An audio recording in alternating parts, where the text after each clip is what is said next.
So welcome everyone to the second of 3 classes on Ayurveda. In fact, this is our second batch of 3 classes. And primarily the concentration here has been the first one on seasons. This one, I believe, and Dr. Parthasarathy will tell us that this is to do with food and seasons, and then generally food maybe for the third one as well. So it's all about what should we be eating when, and what is beneficial and non-beneficial. There's no good or bad. It's just that what is better for you and what is not so good for you. So I'm sure he'll go through all of that. He requires no introduction from us. I'll hand you over to him. Welcome, Dr. Parthasarathy, and Namaste all. Welcome to this session, and thank you very much indeed. It is all yours. Thank you so much, Ji. So let's begin with a small prayer.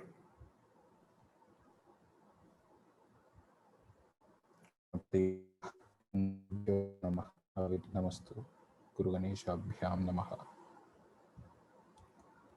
Om Sahana Vavatu Sahano Bhunaktu Sahaviryam Karavavahi Tejasvinavadhitamastu ma vidvishavahi. Om Shanti Shanti Shanti. Chaturmukha Samarambham Vagbhadacharya Madhyamam Asmadacharya Paryantam Vande Guru Paramparam. So happy to see all of you again for the second session. As Ramji had mentioned, we had discussed about seasons in the last session. So this season, we'll be having a quick recap about what we had learned about the season so that I'll warm you up for today's session. And the core of today's session is to understand food restrictions and suggestions according to the seasons. What does Ayurveda say about season-specific food? So the intention is not to list out food. Okay, eat this food, don't eat this food. Not really. The intention is to empower you with the concept so that you are free to customize or you are free to modify your eating pattern. So that core concept is not that difficult, actually speaking, provided you understood what a season is, what the flow of season is, etc., and what happens in that particular season. So that is going to be the core concept or the core topic of discussion today. So as we go forward for the next week, we would have already gathered some good insights about specificity of food in that particular season. What is the specific food that I should take, not take, etc., based upon concepts. You would have already gathered that kind of knowledge about specific food. From there, we will jump on to some standard food related advices. For example, na tishtet, don't stand and eat. I'm just giving you a heads up. Na tishtet, na vadet, don't stand and eat. Don't speak while eating. And what are the things that Ayurveda tells one should not take on a daily basis? There are list of things that Ayurveda suggests one should not take on a daily basis or regularly. So if at all we are having that, maybe we can reduce the dosage, reduce the number of times we take that food, etc. So similarly, at what time one should take food, at what time one should not take food. Drinking water during food, after food, there are a lot of confusions. So we'll try to bring a clarity on all those points with a strong foundational principle. So it's not that we come across or we put across one more concept. You have 101 concepts already. Drink water with food, drink water after food, 5 minutes after food, 7 minutes after food, before food. We have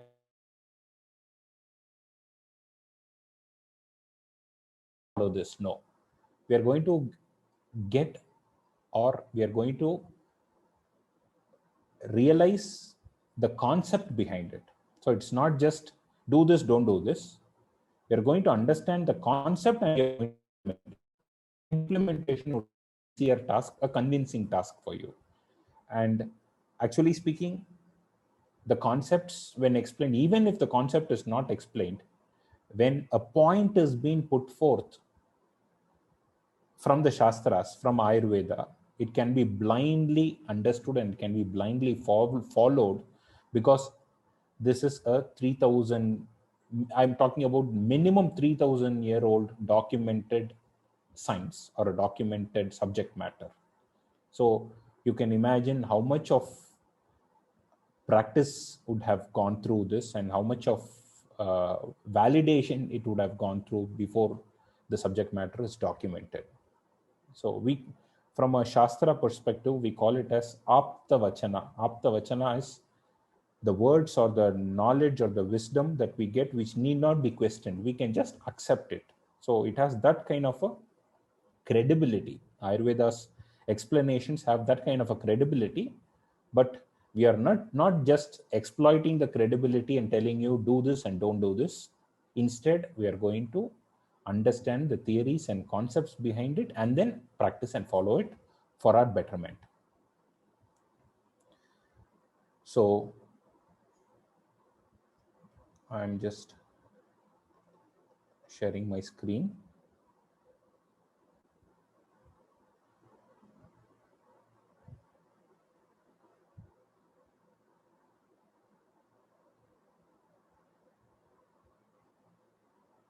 So my chat box is also ready.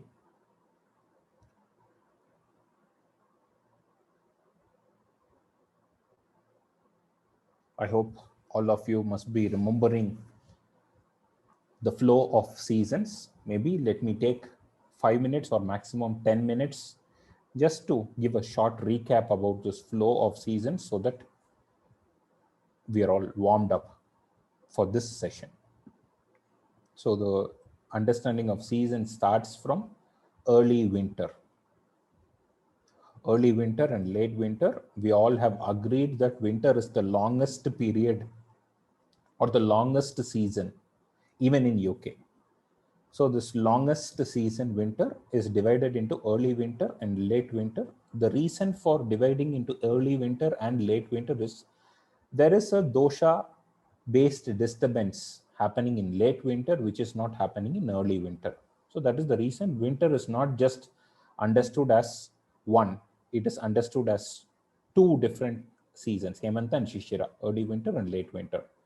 Early winter is the only period where there are no disturbances of doshas. That is, the external weather or the environment will not cause any dosha-based disturbances. Dosha meaning Vata, Pitta, Kapha. People who don't know Vata, Pitta, and Kapha also don't worry. That is, the nature or the environment is not disturbing you by any means in early winter. Okay, provided you are healthy.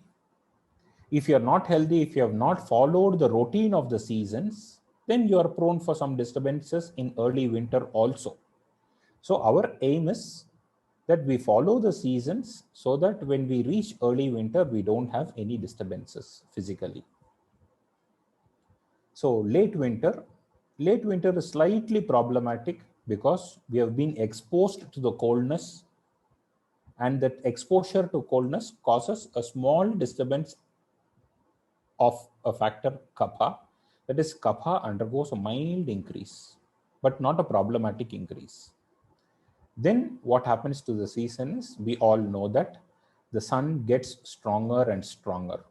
The most beautiful season is the spring season, most beautiful season. As I had explained you last week, the explanation goes like this, that the whole environment looks as though they are decorated with jewelry, gems, etc. It's all shining bright, coppery red sun rays, lot of flowers around us. It's looking beautiful, but it's not doing something. The work that, or the damage that the spring does is not that beautiful, not that acceptable.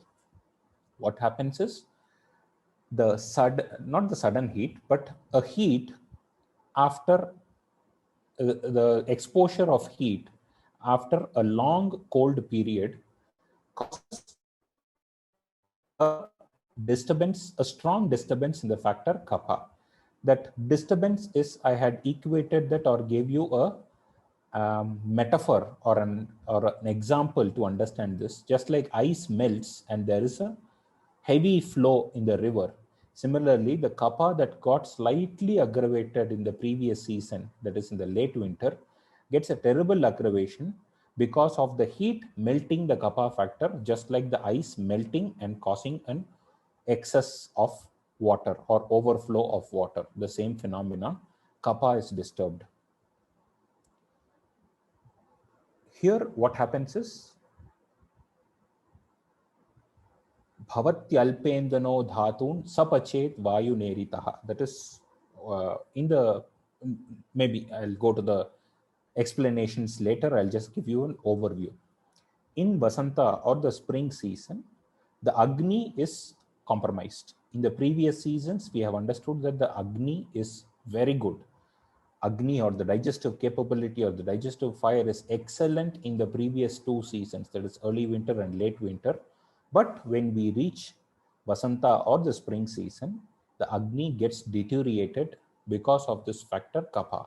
Or in simple terminology, in continuation to the example that I gave before, the ice melts, there is an excess flow of liquid. This liquid factor destroys the fire factor. Okay. If you understand this way, yes.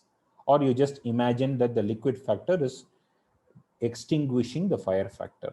So the fire factor or the Agni or the digestive capability is compromised. When the digestive capability is compromised, we are prone for diseases. And when there is a kapha related issue happening in the environment, which is having an influence on us, we are prone for all kapha related problems, as we had discussed last session. Sinusitis, nasal block, running nose, chest congestion, phlegm, bronchitis, all these are common things that happens in this season. All of you are experiencing or would have experienced this. When we are in cold winter, we would not have any problems. We would not have had any problems. But when spring sets in, we will be frequently visiting doctors and taking antihistamines, allergy medications, etc. I hope all of you would agree with me. You all have agreed with me last time also. So the kapha related problems happens. So we have to address the kapha here. How are we going to address the kapha? In terms of food, we are going to discuss. But in terms of physical activity, we have understood that exercise is an important factor that has to be done in this season. Exercising is mandatory in this season. Day sleep is highly contradictory in this season. When it comes to food, yes, of course, we will be seeing in detail, but the outline is we were given permission or we have a provision to eat heavy foods during the previous two seasons, but here we have to limit our food. What kind of limitation, how, when, why, all that we are going to see now. Then gradually the sun gets stronger and stronger. When the sun gets stronger and stronger, the sun kind of squeezes your energy. At the same time, the digestive capability becomes much more weaker. The opposite phenomenon of winter. In winter, the body will not dissipate its heat. Body will preserve its heat. That heat goes and kindles the digestive fire. Here, the body will try to dissipate all its heat by sweating. All the body heat is dissipated by sweating. The body tries to keep as cool as possible to compensate with the external heat. And in this process, the digestive fire is compromised.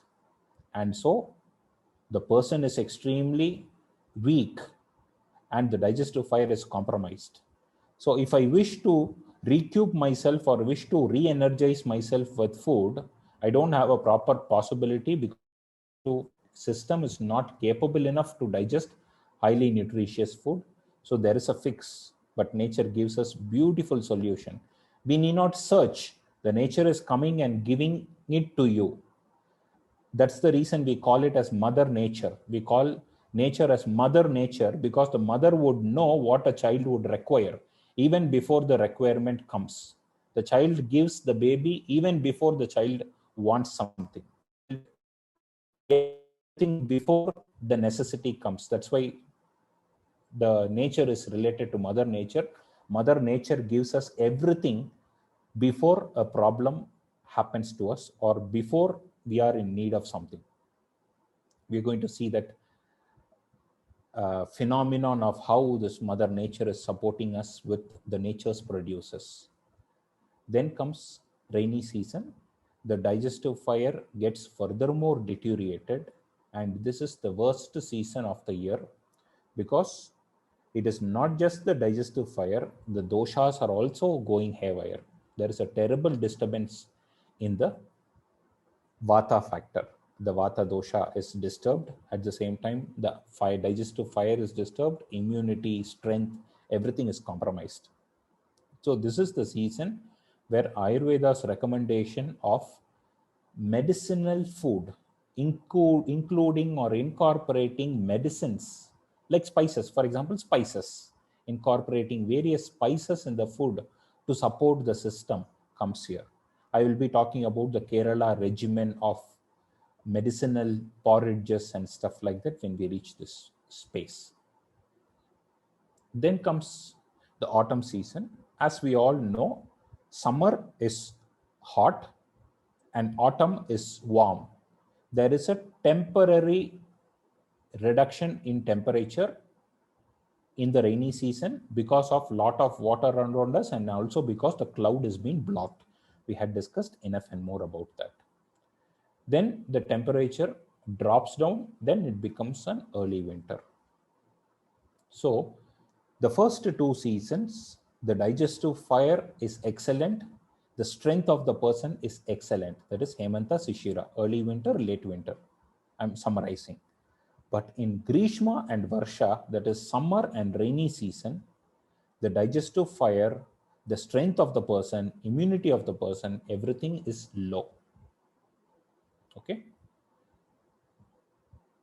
In Sharat and Vasanta, that is spring season and autumn season, the digestive fire, the immune system, the strength, everything is moderate. So the best is the first two seasons. The worst digestive capability will be summer and rains. The moderate scenario will be spring and autumn. So all that we do in these seasons will have to follow certain routine, or there should be certain reasoning behind what we do, why we do, how we do. So we are getting to know these reasons and we will be implementing them in our life. Is that all clear? Do you have any confusions in understanding this? Is there any doubt which I need to clarify to understand the season?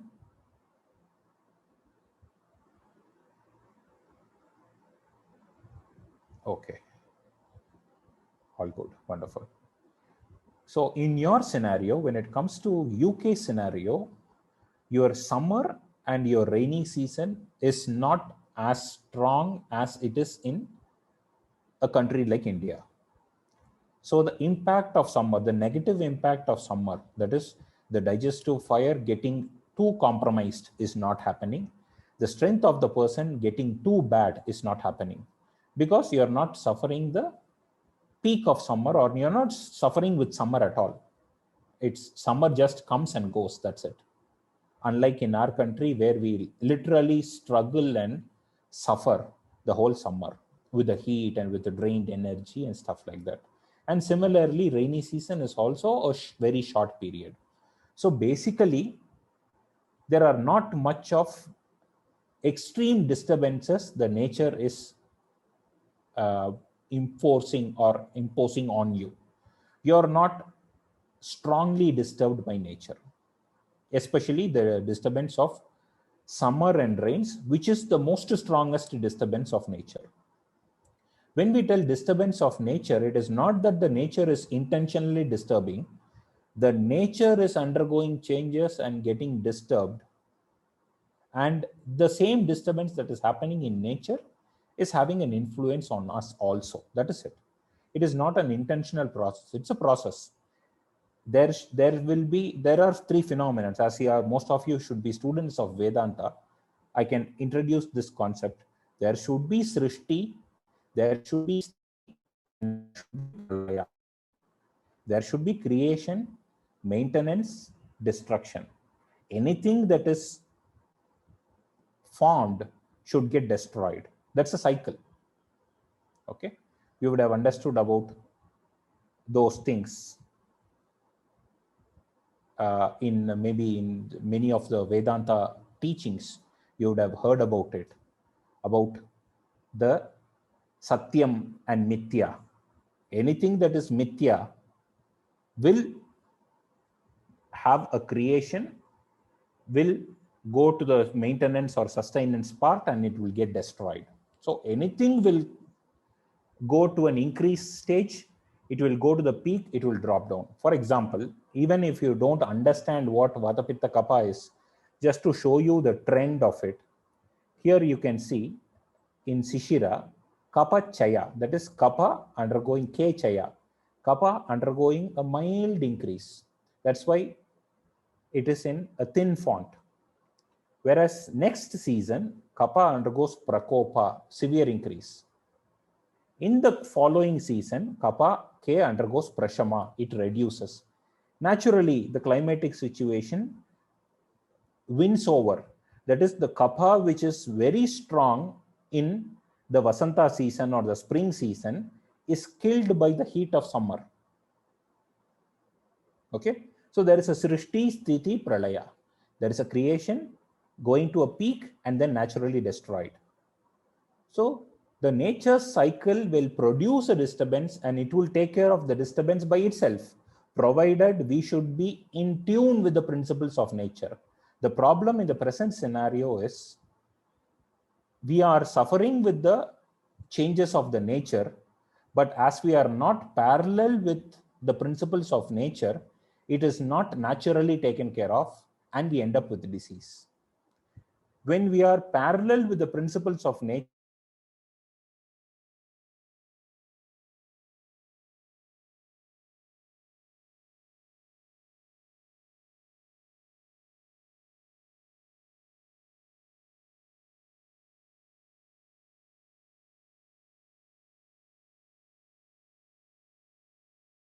of the country you are from.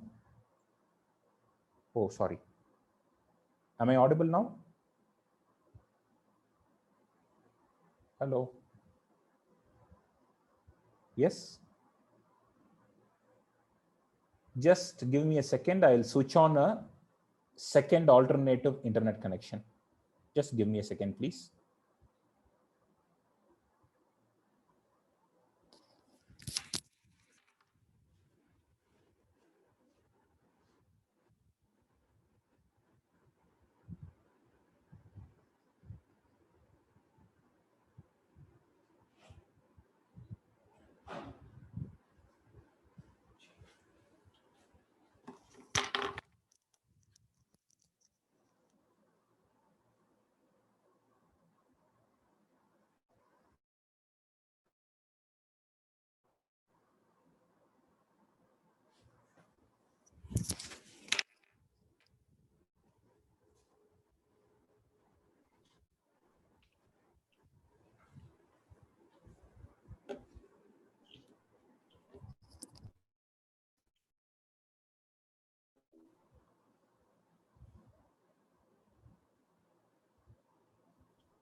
Okay. Is this okay now? Mm-hmm. Yeah, good. So I have another backup internet ready just in case if something happens, I'll switch over.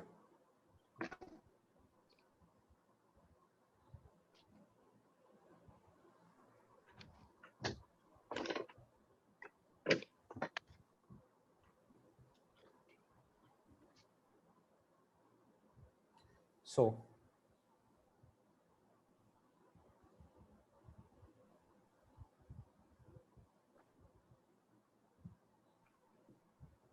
So when kappa melts, I gave you an example of, there is a question about when kappa melts, it is good. It is not that the kappa is killed when it is melted. It's a philosophical understanding, or it's a deep concept. I'm just crudely explaining that the kappa is melting.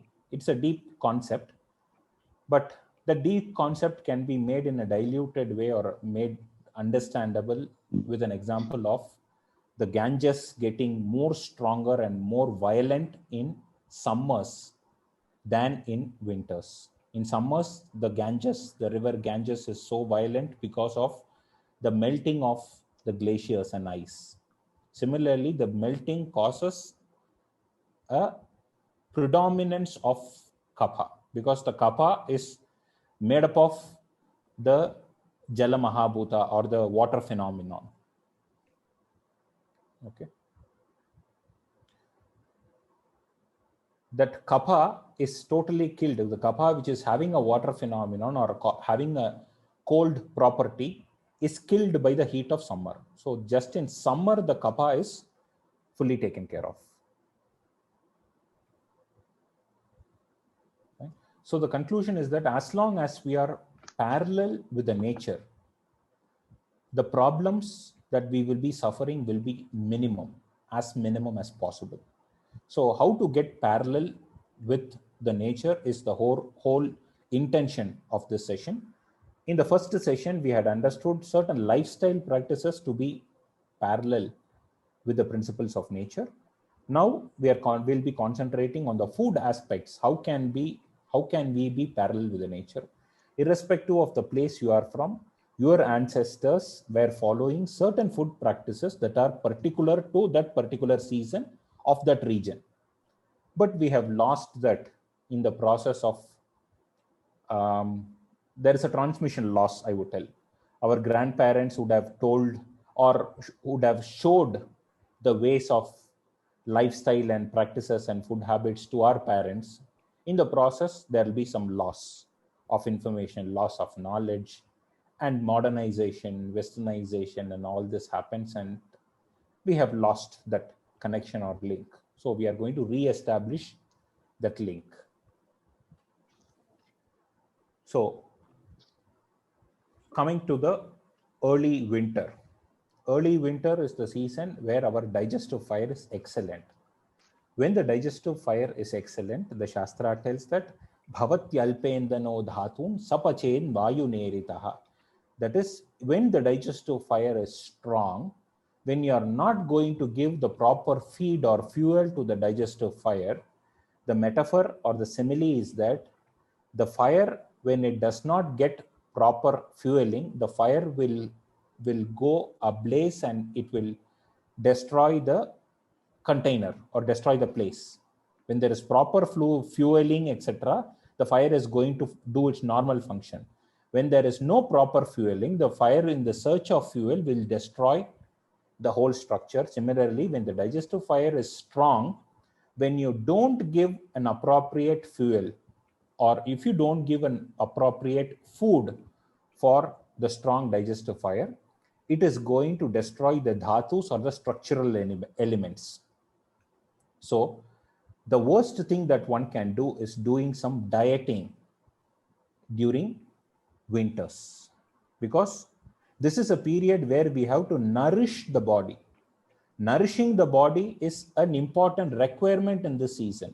If you are not going to nourish, instead you are going to make the body starve, you are going to suffer with the backfire.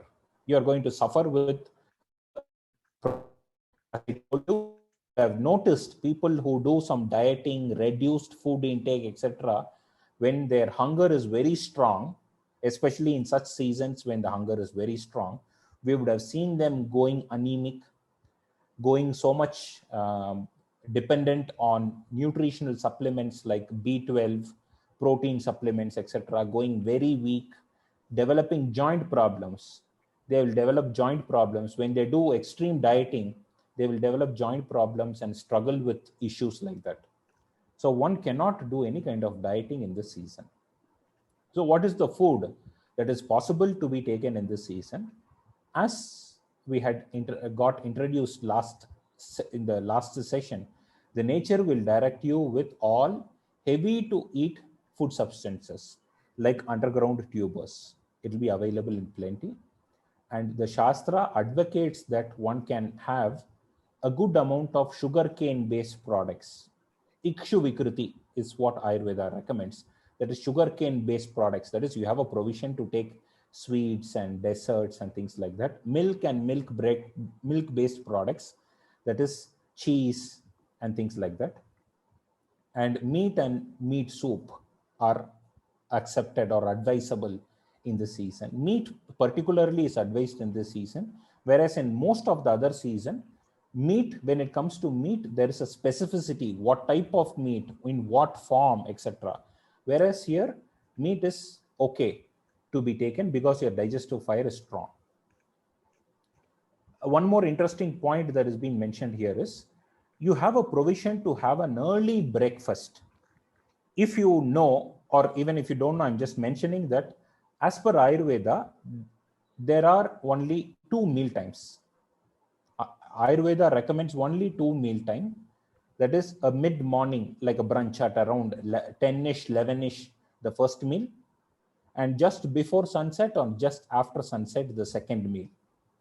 That is the normal. That's the, what you call, in a normal scenario, these are the 2 meal times that Ayurveda recommends.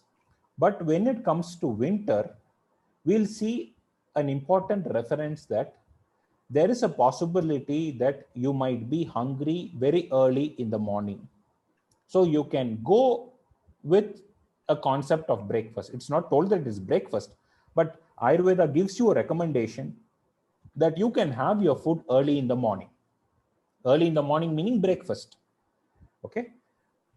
Because of 2 reasons. One, your digestive fire is very strong. So the food that you have eaten is digested well. Number 2, you have spent a long duration sleeping. That is, the nights are long. The nights are long and the days are short. When the nights are long and you wake up in the morning, you're already hungry. So because of these 2 reasons, you have a provision to eat early breakfast. Sweet, sour, and salty tastes are the most recommended tastes in this season. Okay. Now I'm going to make you understand the logic and make you realize this concept. We will take a cold country, maybe like your country or any other cold country where the winters are strong. Do you agree that these 3 are the tastes which are your predominant tastes? Sweet, sour, and salty. For example, the breakfast. The breakfast of the cold countries, we'll be seeing it is sweet, salty, and sour.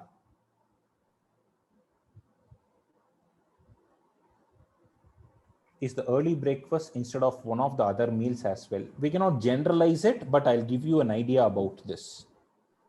So do you all agree that your food is predominantly sweet, sour, and salty? Most, especially when it comes to breakfast, I don't think there is a possibility for another taste like a spicy taste as we take. Correct? And do you all agree that in cold countries, you have a habit or you have a practice to start your day early, have an early breakfast and start your day early? Correct? Is it matching or is it going in hand with the explanation of Ayurveda?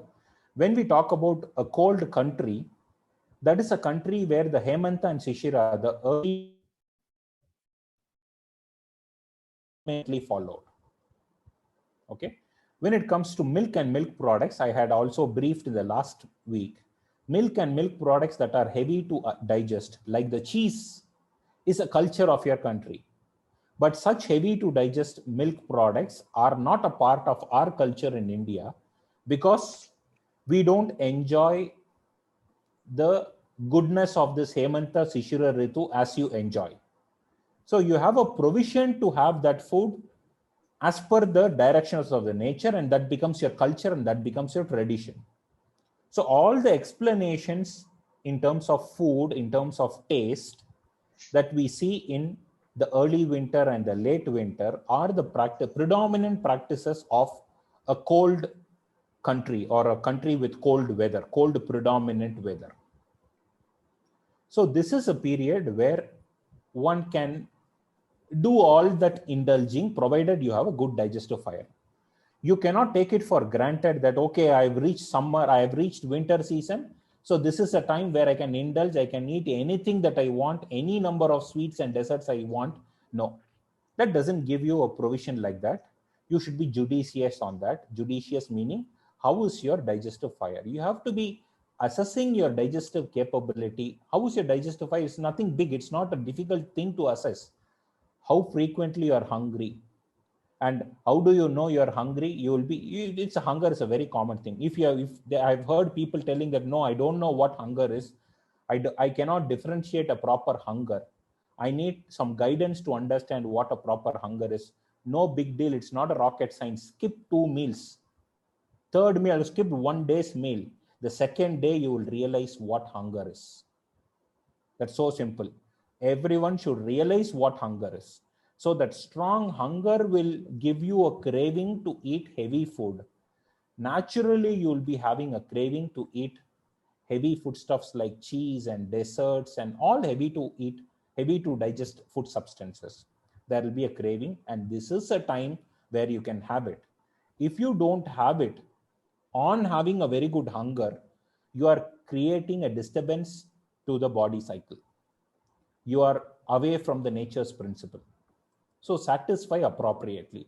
At the same time, we have also understood that the strength of the person is excellent in this period. You have a provision to exercise also appropriately, adequately. Okay. Is that clear? Is the concept of winter clear? Are you having any doubt? Can you relate what you can have for winter, what you should not do for winter? Yes. Any doubts here?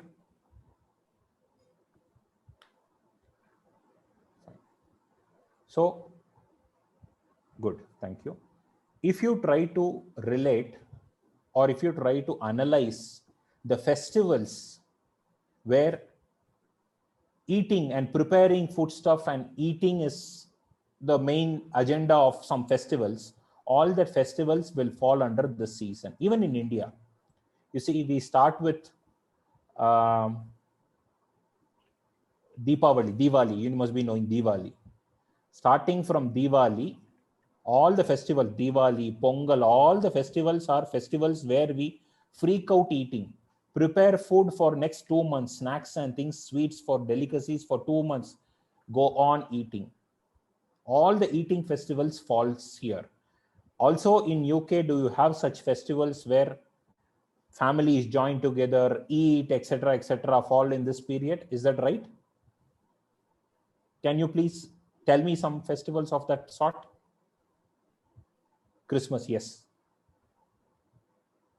Yeah, Christmas is a perfect example for this Hemanta Ritu regimen. You see, all that is explained in Hemanta Ritu falls in Christmas. All that what you are supposed to eat will be a permissible food in Christmas, correct? Even I told about alcohol, a permissibility of alcohol in this season. Permissibility of alcohol, primarily wine and things like that, sugarcane products, etc. So just these two, Thanksgiving and Christmas, you don't have any other festivals as such?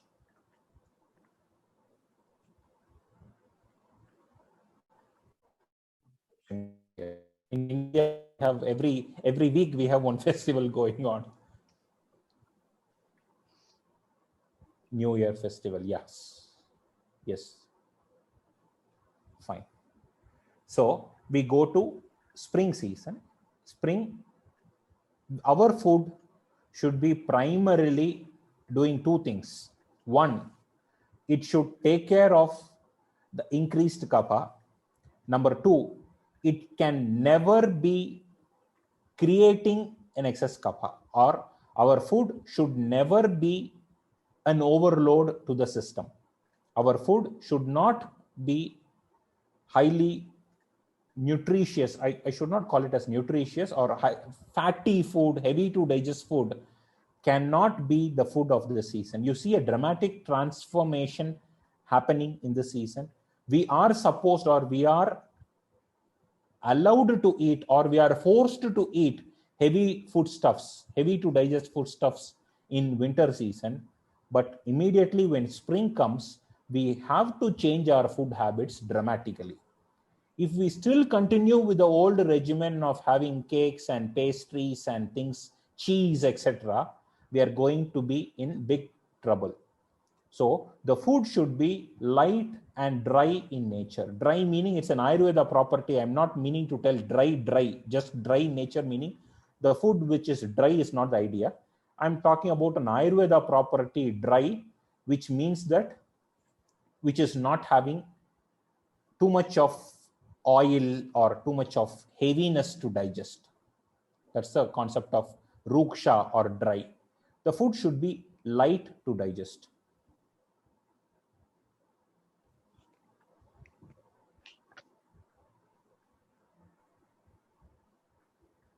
Can we have ghee is a question. Can we have ghee? Can you tell me what is this question about? Are you talking about season specific or for which season?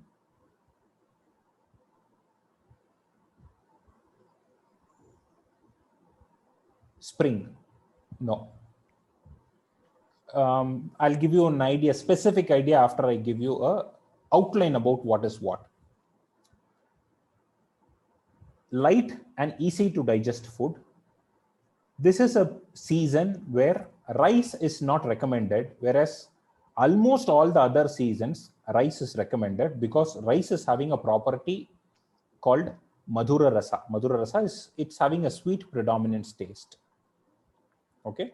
We are going to discuss about rice in the next week, rice in particular in next week. So wait for it. But this is the only season where rice is not suggested, whereas other alternatives like oats, barley, wheat, etc. are recommended because we should take care of kapha. That rice is having a tendency to increase a little bit of kapha, so it is not indicated. I told you honey. Honey has a property to reduce this kapha factor. So madhutaka is honey with water, honey and plain water.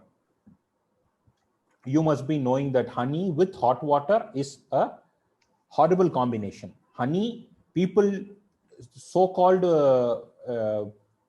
health conscious people, instead of taking sugars, they take honey in their hot teas. This is the worst thing that they can do. We will be discussing about that in the next session. But honey with room temperature water or body temperature water is explained as a particular thing in this season to address the kapha. And as we had discussed last week, honey is available in abundance in this season. Sahakara Rasa, we find a reference of this, something called Sahakara Rasa in the Shastra, which should be followed in this season, which is a kind of a juice that is prepared with mango flowers, mango inflorescence. Do you have mango in your place, by the way? Do you grow mangoes in your place? No. Yeah. Okay. Okay. So maybe this would not be applicable for you because mango does not grow in your place. If mango does not grow in your place, can I also assume that the amount of fruits that grows in your place is very limited? Yes. Can you just give me an idea about the fruits that you have in your place? Fruits that grows in your place? Apples, pears, strawberry.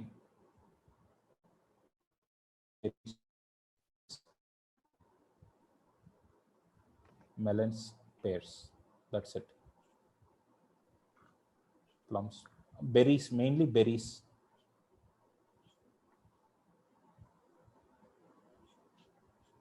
Okay, got it. Fine.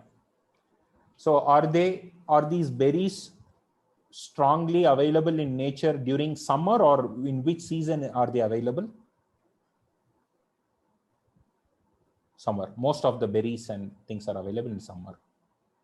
End summer. Late summer. Okay. I heard your summer itself is so small. So will you have early summer and late summer? Berries in summer, lot of berries and tree fruits, berries in summer. Okay, clear. So that justifies 2 points which I'll be emphasizing in summer season. Good. Fine. Apples and pears in autumn. Yes, apple is a specific season. Apples and pears are specific to autumn season. Yes, true. That is true. So if you see, then barbecue, that is specific type of food, that is when meat is being suggested here, the meat is not suggested in a regular cooking format. It is suggested in a barbecue format in spring season and also in summer season. If you think back, which is a period where culturally you all get together, do some barbecues and have food, is it in winter or is it in spring and summer?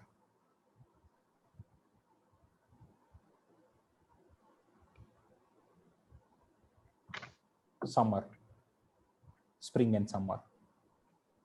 See, the reason is among the cooking methodologies, there are various cooking methodologies. That is, you can steam, you can cook it in an oven. Ayurveda explains 5 different cooking methodologies. If time permits, I will include this 5 cooking methodologies in the next week's session. Of all the cooking methodologies, the methodology which can give the most lightest food or the most easiest digestible food is barbecue, which is kandu, which is in the indirect contact of charcoal. We call it as tandoori methodology in India. So that is the way in which the food becomes most easy to digest. The same food digestibility can be altered by the way in which it is cooked. I'll maximum try to include this concept in the next session. So meat of animals that live in an arid region, meaning particularly meat like goats and small animals like goat, deer, etc., which moves fast, which are probably the jungle kind of an animals. You cannot take animals which are heavy, big fleshed animals like cow, buffalo, beef, etc., pigs, etc., pork. All this should not be taken in the season because they are heavy to digest. So you can understand that those meats are okay when you take it in winter season when the digestive fire is strong. Here, there is a specificity about the type of the meat. If at all you want to take meat which are easy to digest like goat, deer, etc., but not sheep. Sheep's meat has been explained in Ayurveda as, again, a heavy to digest variety. That is lamb. Whereas goat's meat is easy to digest. So alcohols are something which is a important factor in this season, which will help to handle this kapha disturbance. Not mandatory. This does not give one a provision that one should take alcohol. No. If you are not taking alcohol, this honey and things would take care of it. But there is a provision for alcohol to kill this kapha or to handle this kapha. This is the reason you see this Hemanta, Shishira and Vasanta, alcohol has a provision. Now relating to the cold countries, in a cold country, having alcohol is a cultural thing, correct? Having a cup of wine is a cultural thing. I cannot imagine to have a cup of wine with my mother in my dining table. I'll be chased out of my house from an Indian culture. Because you see, ours is a Grishma Ritu country. Traditionally, it is not allowed. Whereas in a cold country, it is traditionally accepted. Traditionally accepted because then there is a demand from the nature. At the same time, I am not giving a provision for all of you to enjoy any amount of drinks. No, I'm just making you relate and understand things as is chicken permitted in spring? Chicken, yes, chicken is easy to digest. Chicken is permitted. Chicken is also under the category of dry and arid region meat. But the problem nowadays is this free range chicken is fine, but the present day broiler chicken, which is being raised with antibiotics in 10 days, 15 days, etc., it's a problem. So free range chickens, country chickens, if you could get, then yes, it is permissible during spring season also, but you should be judicious. When it comes to meat, you should be judicious. It cannot be a heavy to digest. The meal should not be heavy to digest. You cannot have a provision to take a predominant sweet, salt, and sour food in the season. Sweet, salt, and sour food are acceptable during the previous season, but you have to avoid that during this season. So avoid sweet, sour, heavy, cold, and unctuous food. Unctuous food meaning which has a lot of content like cheese, etc. Okay. I hope the concept of spring is clear. So taking ice creams, desserts, heavy to digest meat, heavy meat like pork or beef or sheep, lamb, etc. are to be prohibited. Exercise is a mandatory thing in this season. Day sleep is highly contradictory in this season. Okay. Is there any doubt that I should clarify?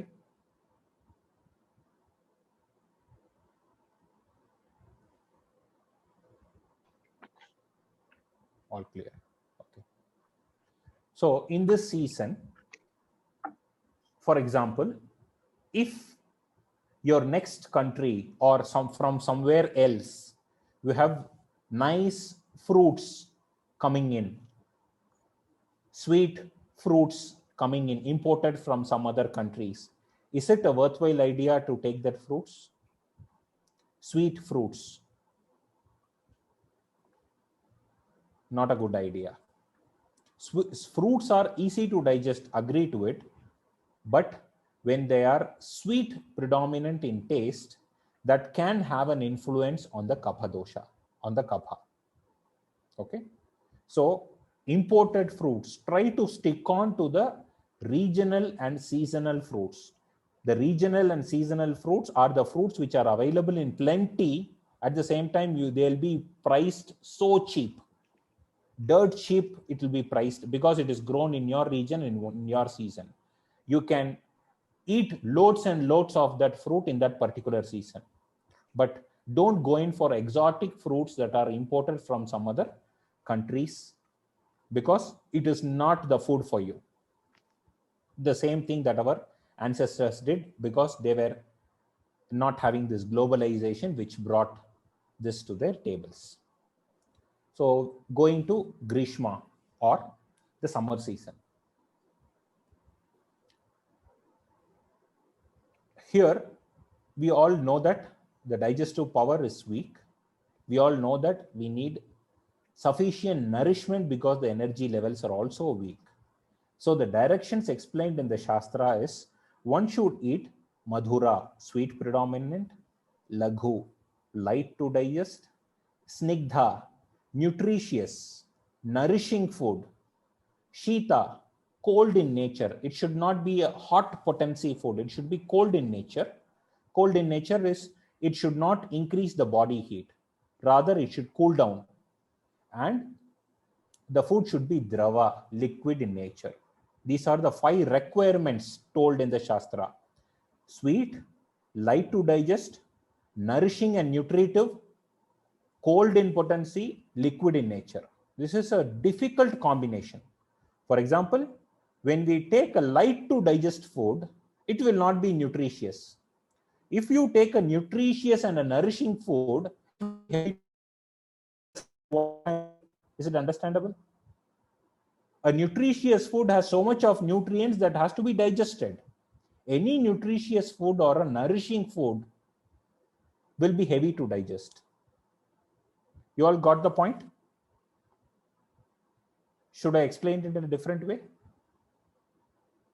Yes? Okay. So this is a unique combination where the demand is food should be light to digest. At the same time, the food should be nutritious. And the food should be cold in nature, cold in potency, liquid in nature, sweet in taste. The most difficult combination is satisfied by our melons and fruits. You see the properties of melons and fruits. Sweet, agree, sweet. It is easy to digest. It is nutritious. It is cold in potency. It is liquid in nature. See how beautifully the requirement is satisfied. That is why I told Mother Nature. The mother knows what the child wants even before the child asks. Similarly, the Mother Nature knows what is required for us, and the nature is ready with the produces even before the requirement comes. So the fruits primarily take care of the harshness of summer. When your summer is not harsh, the availability of fruits are limited. When our summers are harsh, we have a full range of fruits. You must be knowing the varieties of fruits that we have.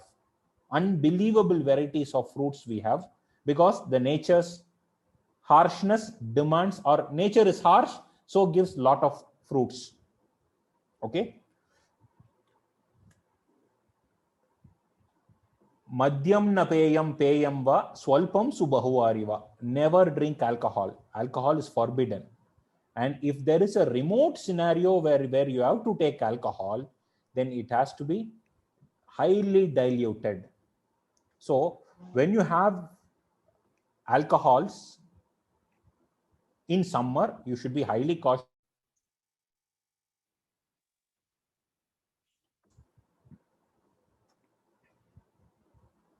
Nuts and dry fruits. There is a question.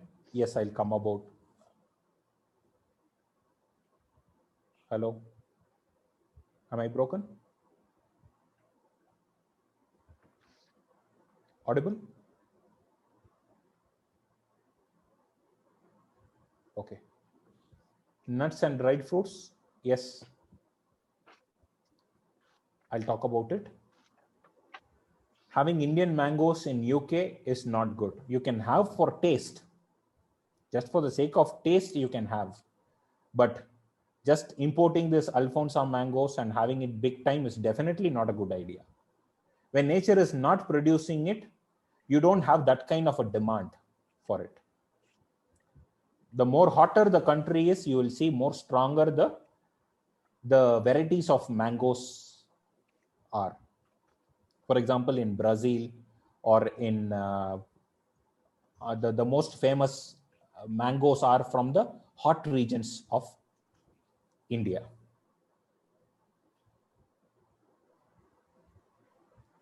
Okay. So salty, pungent, and sour foods are to be avoided, particularly in this season. Okay. Even in India, when we come to this season, around the year, we will be having a habit of taking spicy breakfast. But when we come to summer, we will not be in a position to take a spicy hot breakfast. Rather, we will switch over to this previous day's rice kept in an earthen pot. We will be having it as a drink. That drink became so popular because WHO declared the drink as one of the most nutritious drink. And I saw this drink in one of the supermarkets in Texas for $6. That is the rice of the previous night.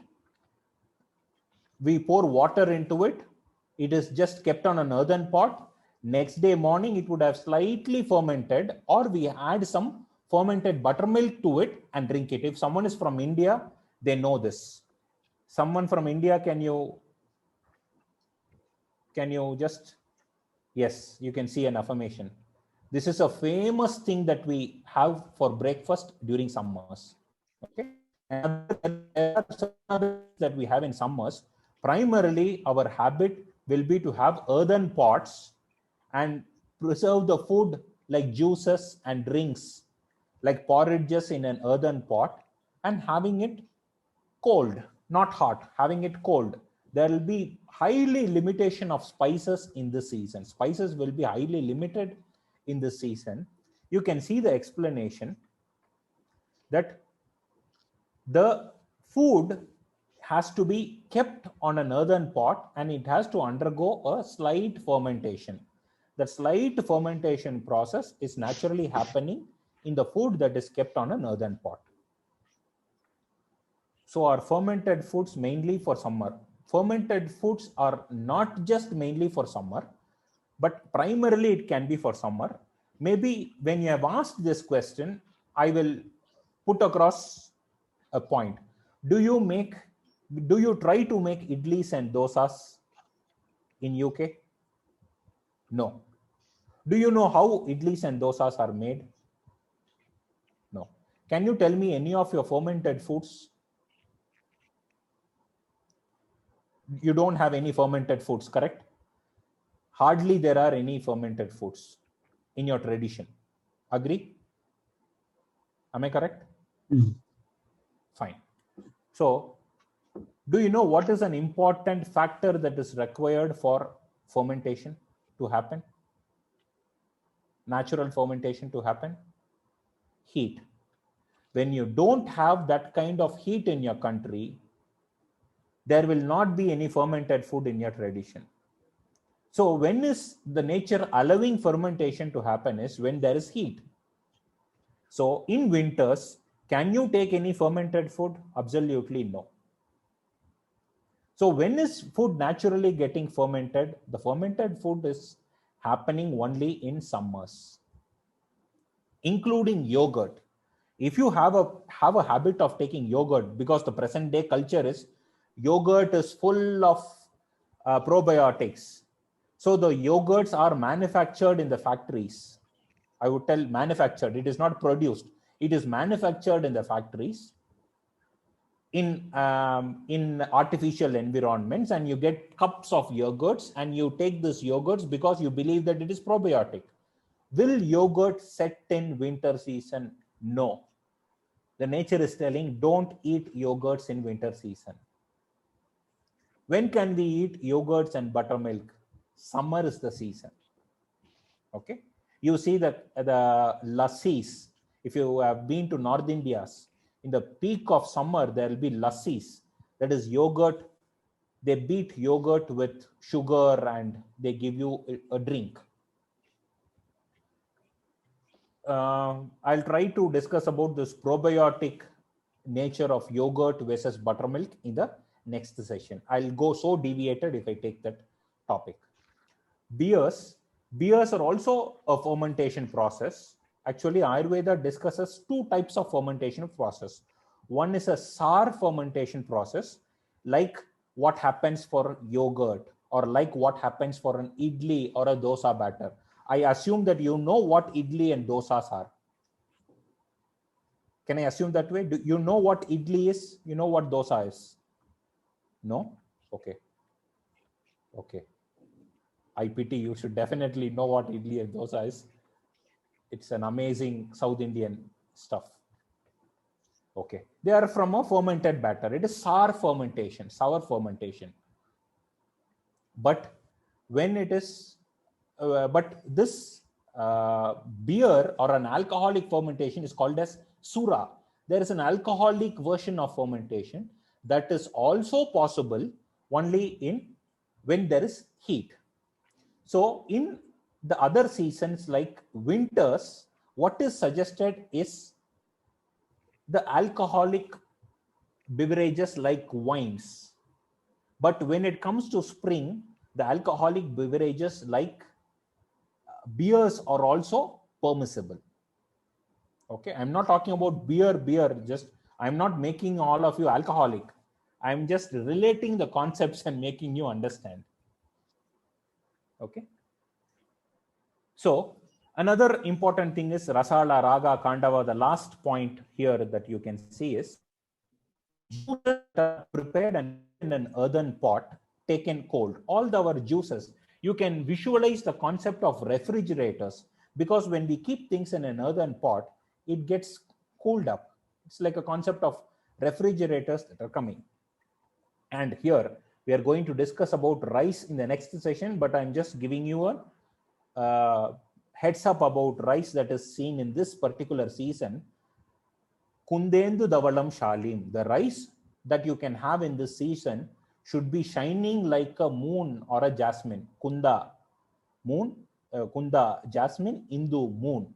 The rice should be shining like a jasmine or a moon, which means the white rice.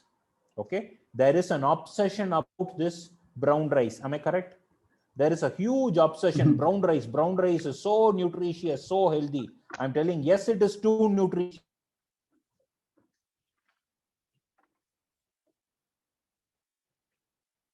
Have the digestions that we see in the season are foods. Was there an interruption? Is that clear now? I hope it's clear now. Yes. All that foods that we see in summer season are light to digest.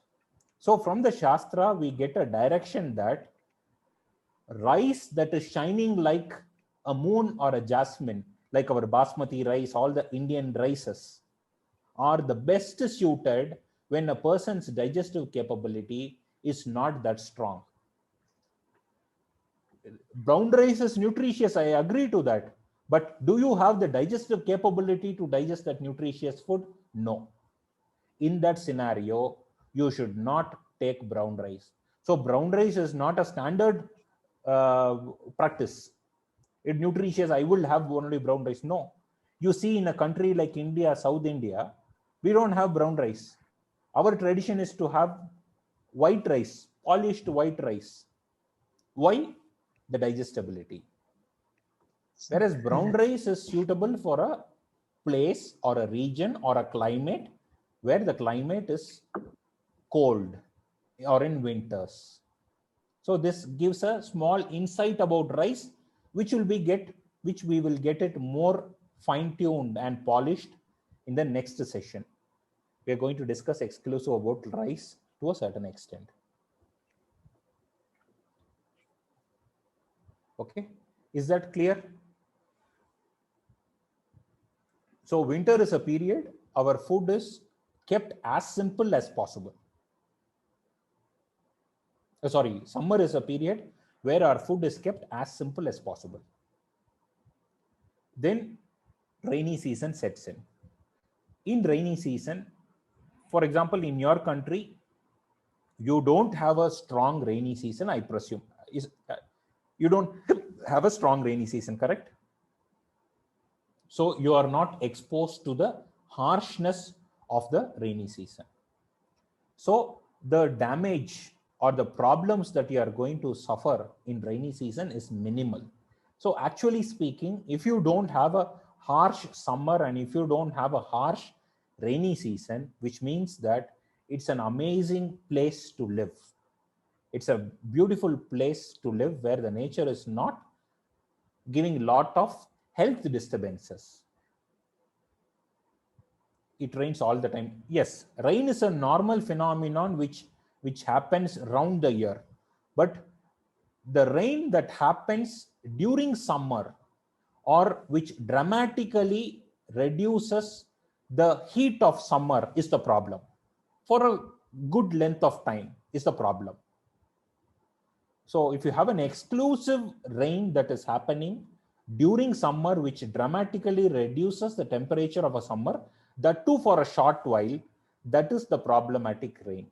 If that is the scenario, if the rains are suddenly reducing the temperature, there are a lot of negative phenomena happening in the nature and also in you. So to handle that, again, in summers also, soup of meat soups are suggested. In summers, meat is not suggestible because meat is heavy to digest. So meat soups of animals of arid region like goats, deers, free range chickens, etc. No sheep, no heavy meat like beef, pork, etc. The same kind of meat soup can be advised in the next season also because we need nourishment. So we need nourishment and it should be easily digestible. So we get to a conclusion that the meat soup is easy to digest. Ayurveda celebrates meat soup when it comes to nourishment. Okay. immediately nourishing. So the same meat soup is suggested in the rainy season. Again, old cereals. You will be noticing that old wheat, old barley, old rice, old cereals. Why is this old coming into picture? You'll be little inquisitive about it. Grains and cereals, when they become old, their digestibility improves. That is old rice versus new rice. New rice is a rice that is freshly harvested. Old rice is samvatsarad udam, which is kept for a year, at least for a year. If you harvest rice, if you get in touch with agricultural people, they will tell that rice should be kept longer and then consumed. That is a tradition. In fact, in India, we pay more to buy old rice. New rice will be sold cheap. Old rice will be costly in the markets. But we pay more money to buy old rice and make it furthermore old. So old rice, old cereals, old tamarind, they have more digestibility. They are easily digestible. So this alcoholic drinks like wines, etc., are permissible in rainy season, though it is not permissible in summer season. It is permissible in rainy season because the digestive fire needs a support. Okay, boiled water, boiled water, hot water is being suggested in this season, and sour and salty dry foods are suggested in this season. If you see the Nature's Act, there are a lot of fruits available in summers. These fruits are prepared or preserved as pickles, as chips, etc., which will be available for rainy season. You see, Kerala is a place where rains are so strong. People who have traveled to India, you know, Kerala is a land of rains, and Kerala is so famous for this chips. They make chips out of this banana, jackfruit, and all these fruits which satisfy the criteria here. Okay, the food should not be heavy to digest here in rainy season also, because we have understood that rainy season is the worst period where the body is extreme weak. At the same time, the digestive fire is not improving. The digestive fire is improving only in the next season. Digestive fire is not improving in this season. So we have to be extremely careful about our eating habits in summer and rainy season. Keep our food habits simple and straight.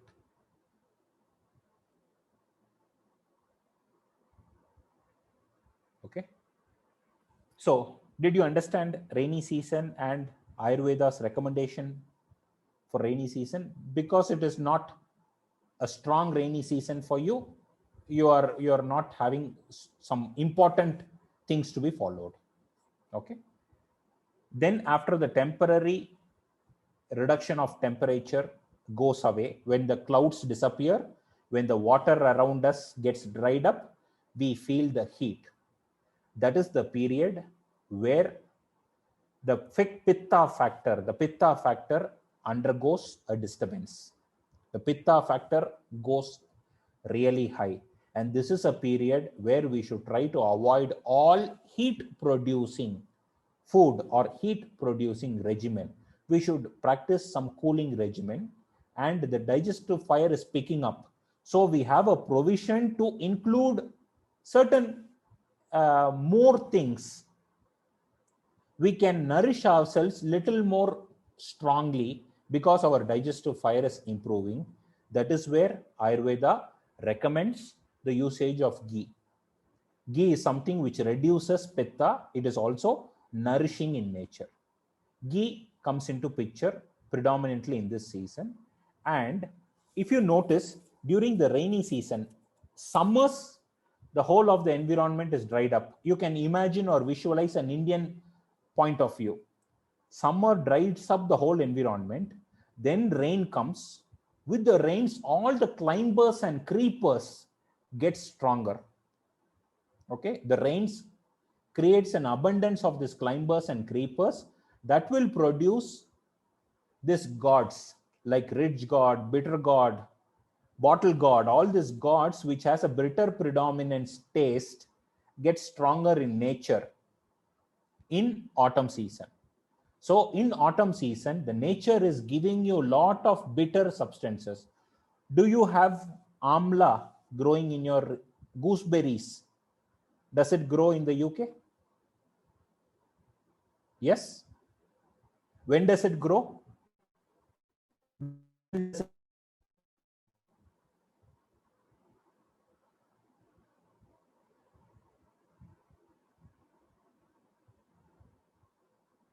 Late summer and autumn. See how nature is ready. See the explanation of autumn. You have to eat sweet, bitter, astringent tastes. So there is a scope for this berries. There is a scope for apples. There is a scope for pears. All that nature is coming. So apple a day keeps a doctor away. No, we cannot generalize. When is apple available in nature? You eat that, you will be healthy. You have different gooseberries, you can, but primarily gooseberries have bitter and astringent, combination of bitter and astringent taste. You agree with that? Is that correct?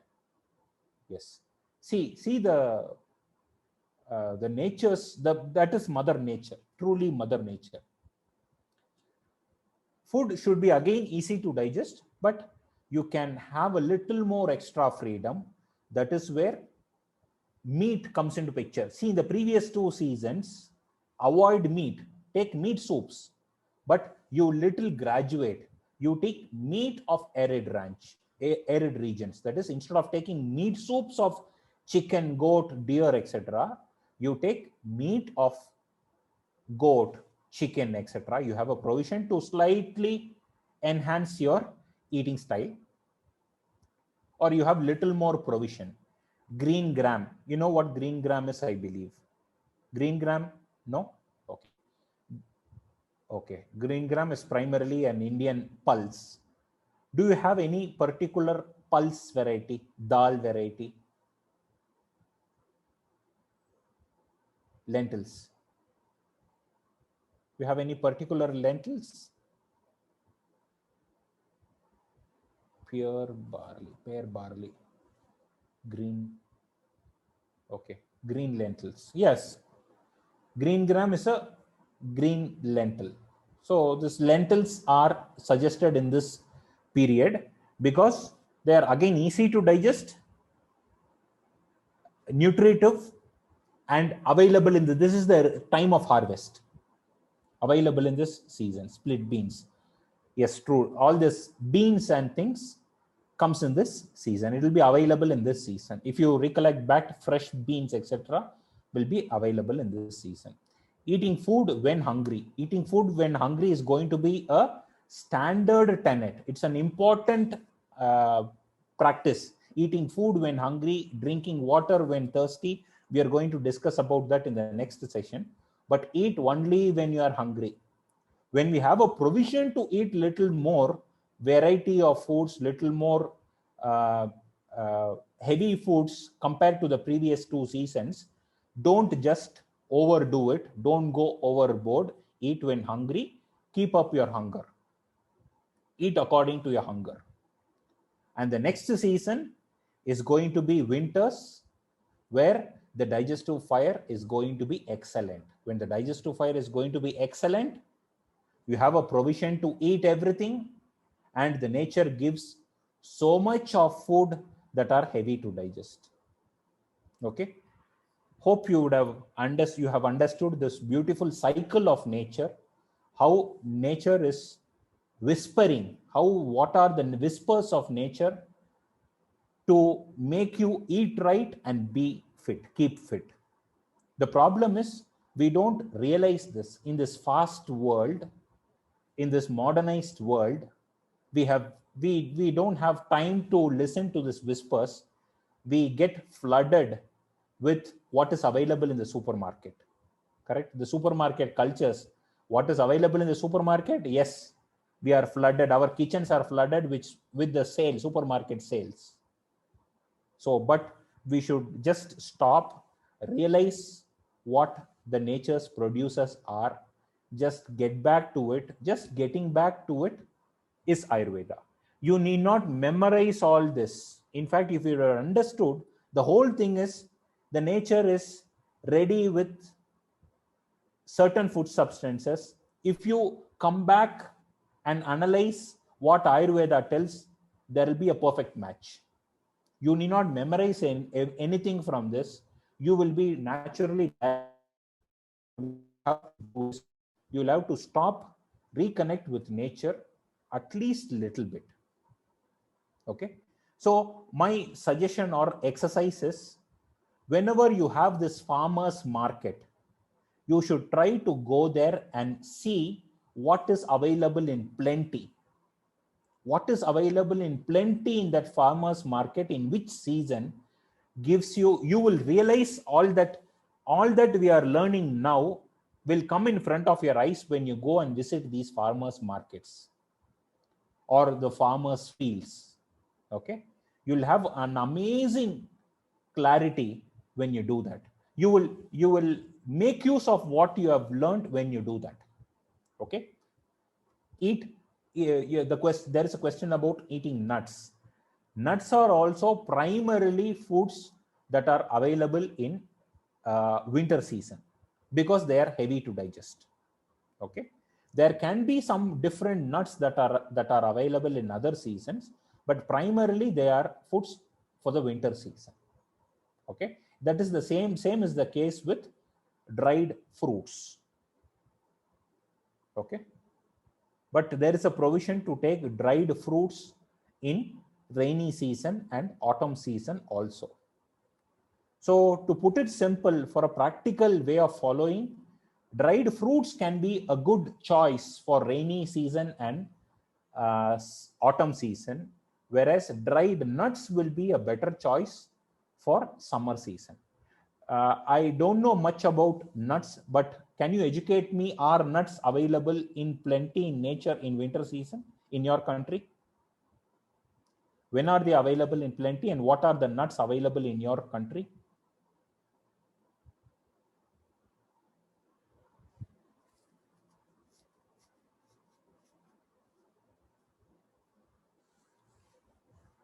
Hazelnuts in autumn.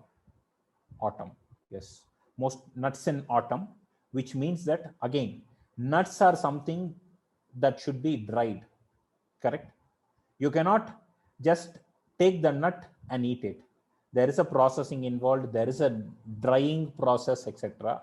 So the nuts are ready for winter. Okay.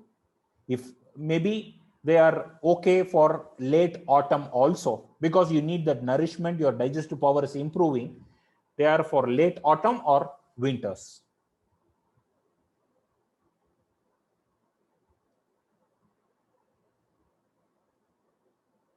Someone is asking about fish. Fish has got an unusual hype or unproportionate hype these days because we all condemn this red meat, cholesterol. We have created a lot of disparity for this red meat, and this is considered as white meat, and people overboard on fish. Okay, is that true in the UK as well? People overboard on fish. Is that true? Yes, because it is being projected that fish does not have cholesterol. But from an Ayurveda point of view, as I told you, I'm going to give you a list of things that should not be taken on a regular basis, of which fish is one. Fish is not a substance that is advocated for a regular basis. From an Ayurveda point of view, the meat that is best suited for us is goat's meat. I'm not sure if goat's meat is a culture there or not. Do you take goat's meat?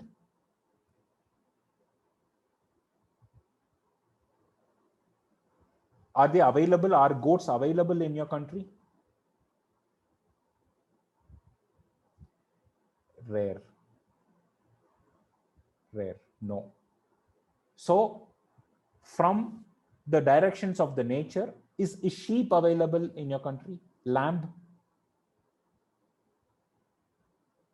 Yes. Turkey, lamb, deer? Yes. So when goat is not available, then maybe you see goat is most available in India, especially in south of India and in Arab countries and places like that, where the digestive system is naturally compromised by heat. So when your digestive system is not compromised, when winter is a predominant climate, you don't have goat, but you have a little heavy to digest versions like sheep, etc.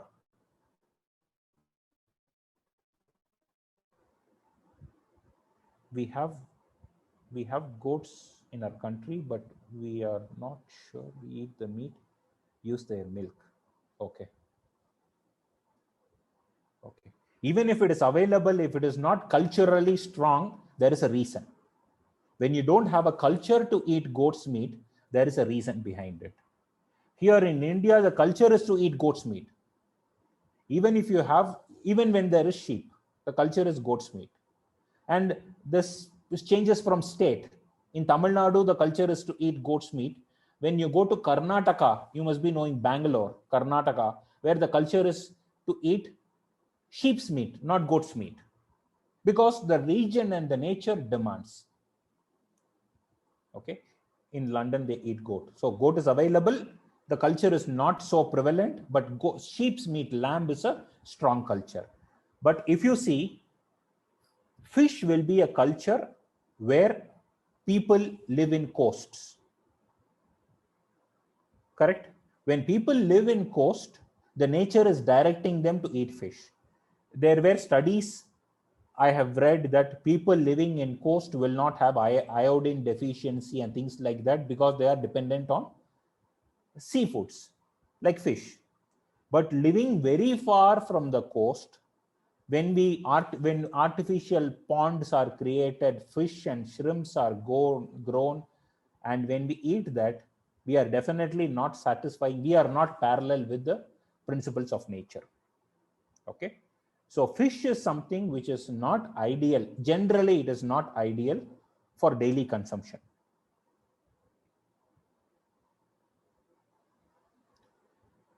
Rice doesn't grow in UK and our ancestors didn't eat rice. Should we eat it? I think I will touch this topic when we are going to discuss rice next week. But I am under the perception that there is a rice culture strong in UK. Am I wrong or am I correct?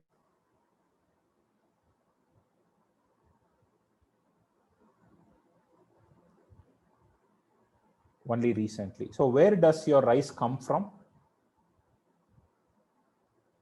Primarily? Potato, yes. Thailand. India, USA, Germany. See, I told you, if you remember, when we were discussing winters, I told staple food, when things are not growing above the ground, when the winters are strong, when the coldness is strong, the tradition will be to eat food that is growing under the ground, potatoes. So potatoes becomes the staple food. Maybe take the example of Brazil. Brazil, there is a strong rice culture, but when you go down south, the region becomes more colder. South end of Brazil becomes too colder, and Argentina becomes much more colder. The Brazil rice culture is gone, and in Argentina it is potato culture. So when the place is more cold, potato becomes the staple food. Okay, so taking potatoes would be the ideal thing. Rice, for the sake of for the sake of trend, etc., taking is not a good idea.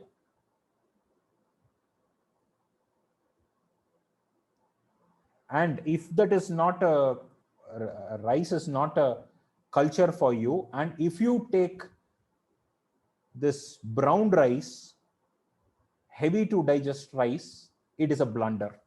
A simple clue about rice is the longer it stays on the stove, the longer it will stay in your stomach.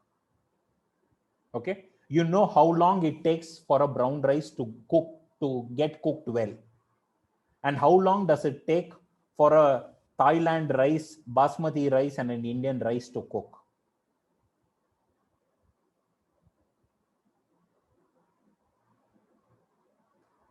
What does Ayurveda say about having a strict vegetarian diet? No meat or no seafood or in any region. Yes, it is perfectly fine. No meat or no seafood is perfectly fine. India is a predominantly vegetarian country. It is perfectly fine. You see, this Indian Brahmins who don't take any kind of meat whatsoever, they will be having a very strong culture to take ghee, yogurt, butter, buttermilk. They cannot avoid their meal without a milk product. They will be very strong on milk products. Okay. If you see Saraswat Brahmins who live in the Saraswat coast near Goa and things like that, they are fish Brahmins. They are proper Brahmins who don't take any meat, but they will be taking only fish. So even that kind of customizations are there in our culture. So it is not a mandatory thing that one has to take meat. Not really. Okay. So to share an example, my mother is like 65 plus. So I just wanted to do her, seeing these patients with all these deficiencies and things like that. I wanted to do a blood investigation for my mother.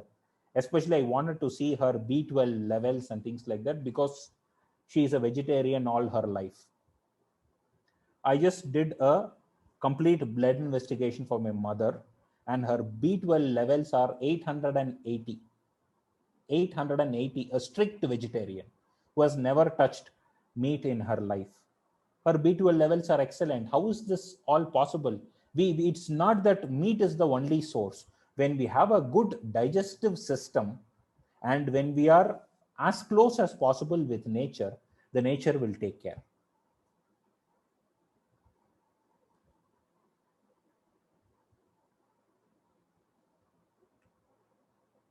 Vegan diet from an Ayurveda point of view is not acceptable. Cow's milk has been celebrated in Ayurveda. Cow's milk is celebrated, and the milk that the cow produces is not just enough. It is not what you call, I don't know how to explain. That is, cow's milk is not just for the calf. The calf cannot consume all the milk that the cow secretes. Cow's milk has been explained as Kshiram Jeevaniyanam Sreshtam. It is one of the best substances that supports life. Okay. Cow's milk is celebrated, not the present day cow's milk, which is injected with oxytocin and stuff like that. I'm talking about a real cow milk. So vegan diet is definitely not an acceptable thing from an Ayurveda point of view. Yes.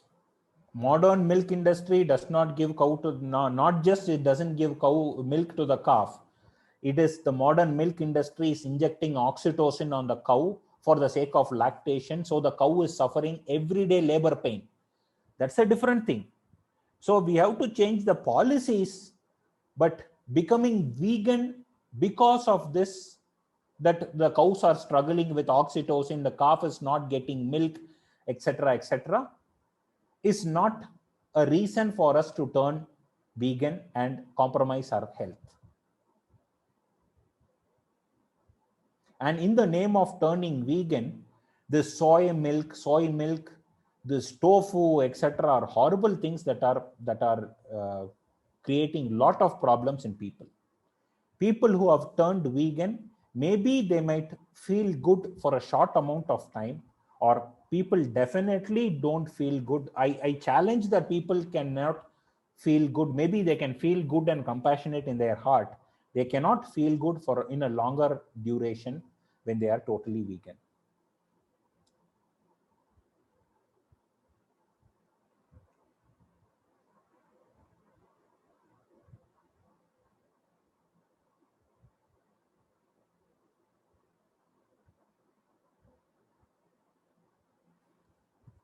Yes, there is someone who is mentioning 20 years, someone is vegan and healthiest person.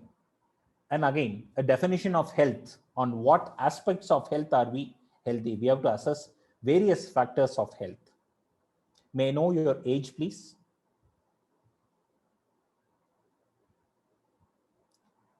40. Okay.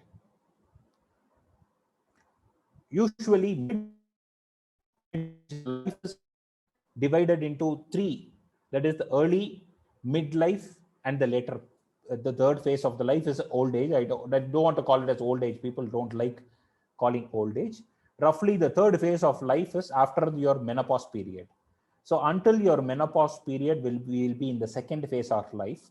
Second phase of our life is always the peak of our health. We'll enjoy the peak of our health, peak of our profession, capability, all that. The first phase of our life is a growing phase. We accumulate physically, we accumulate our physical body, we accumulate our knowledge. It's the accumulation phase. The second phase of the life is the peak of our life, where we enjoy all the accumulated thing in terms of knowledge, work, profession, money, health. That's the peak of our life. Then that drops down. So in the second phase of our life, even that is the reason we see people in their 30s, 20s and 30s, even if they do a lot of wrong things, they don't end up having problems. But when they do simple wrong things at the age of 50, people over 50 and 60, if you eat maybe half a morsel more, the whole night you will have some digestive difficulty and things like that. When you are in your 30s, you would have eaten so big and you would not have had any problems. So that second phase of the life is the peak of our life. So even a wrongdoing will not show a direct impact.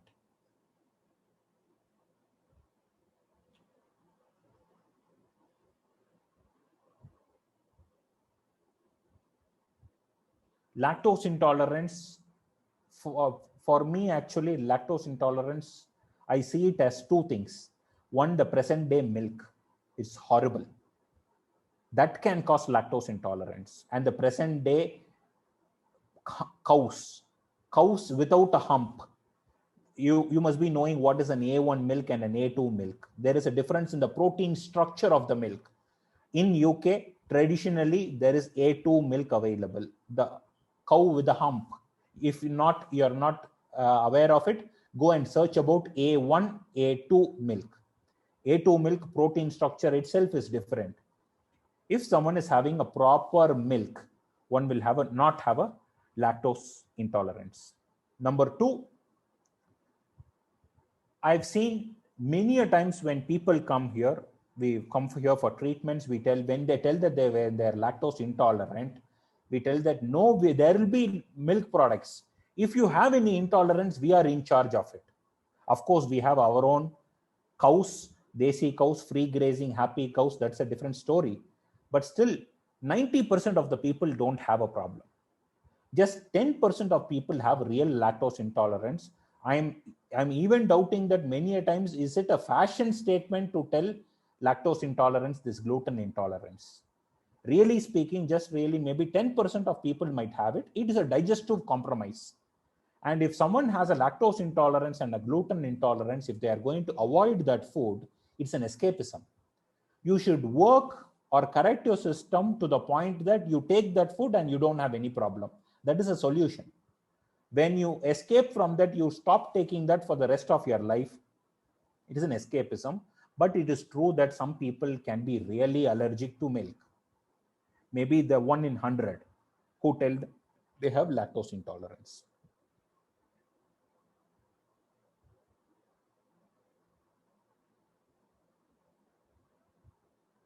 See, our cows, when we udder the milk, when we keep it next day, it is turning bad. It goes waste. Next day, we get milk in a cartons, which with validity of 6 months. So we know what we have to realize, think, is that milk? Taking that milk, if you develop intolerance, I would call it as a chemical intolerance. It is not lactose intolerance. The chemicals pushed and pumped into the milk can cause troubles.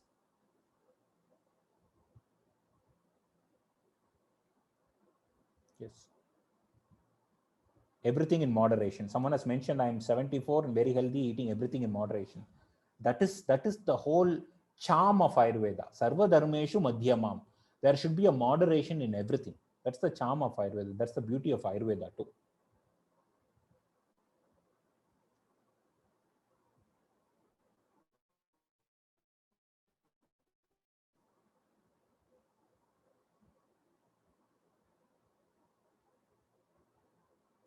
No, I disagree to this point that season, the enzyme needed to digest milk is not in us post babyhood, not at all. Of course, there are statements and theories which are coming up, which projects one theory of diet and nutrition. I'll be having a small funny video presented next week about the various diet patterns that we are hearing about.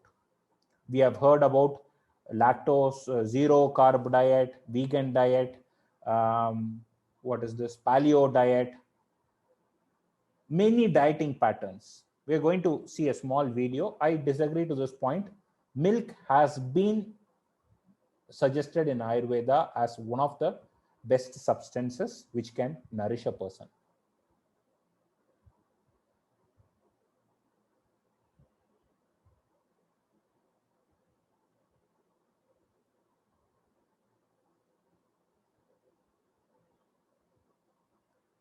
Definitely. There are some explanations about, people in 70s cultures. I'm not offending, but Ayurveda, from a theory and concept of Ayurveda's principles, from the explanations of Ayurveda point of view, vegan is not an acceptable thing.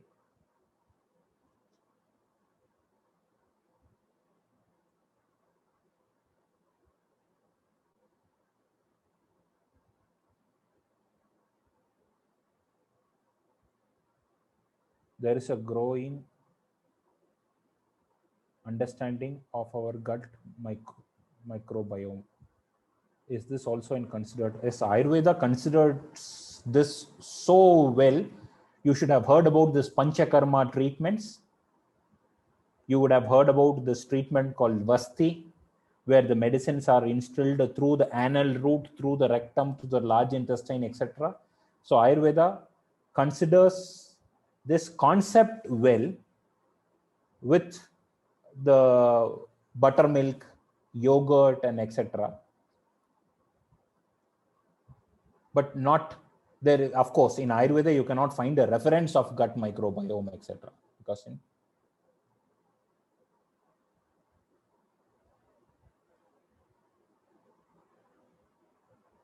why is milk produced by our mothers when we are infants? Milk is produced by mothers when we are infants because that's the most suitable milk during that period. In Ayurveda, when mother's milk is not sufficient enough or not suitable for the baby, or maybe the mother has some problem where the mother's milk cannot be given to the baby, in Ayurveda, we give cow's milk, proper cow's milk in dilution, in 1:4 dilution, boiling with some herbs, etc., 1:8 dilution, etc. Until the mother has a secretion, the baby has a system that can handle mother's milk, and after that, cow's milk is the most suitable thing. And Ayurveda does not explain only about cow's milk. Ayurveda explains about 8 types of milks, including that among the 8 types, breast milk, mother's milk is also a category, including elephant's milk is explained in Ayurveda with properties. Can you explain pearls, chain and sandals? It is little complicated. I have to go into the lot of concepts. We are not discussing. This is a chart that I have prepared for a 50-hour seminar for a group. It was a 50-hour seminar. So we went into the details. So I better don't take it up and confuse you. Yes. So we have prepared the stage very well so that next week when we are talking about the general concepts, I can just refer this specialization. Today, what we have understood is a specialization or particular things. When we talk about generalization, we have to refer to the particular or specific aspects which is being covered today. So it is a kind of continuation, but not continuation. So, thanks for your time. Looking forward for the next session where we will be diving more deeper into the concept of food. Thank you.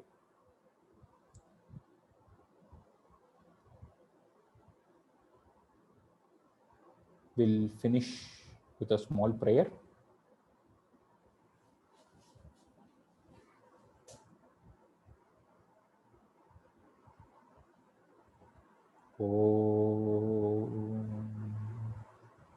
पूर्णमदः पूर्णमिदं पूर्णात् पूर्णमुदच्यते पूर्णस्य पूर्णमादाय पूर्णमेवावशिष्यते ॐ शान्ति शान्ति शान्तिः हरिः ॐ श्री गुरुभ्यो नमः हरिः ॐ. Thank you. Thanks a lot.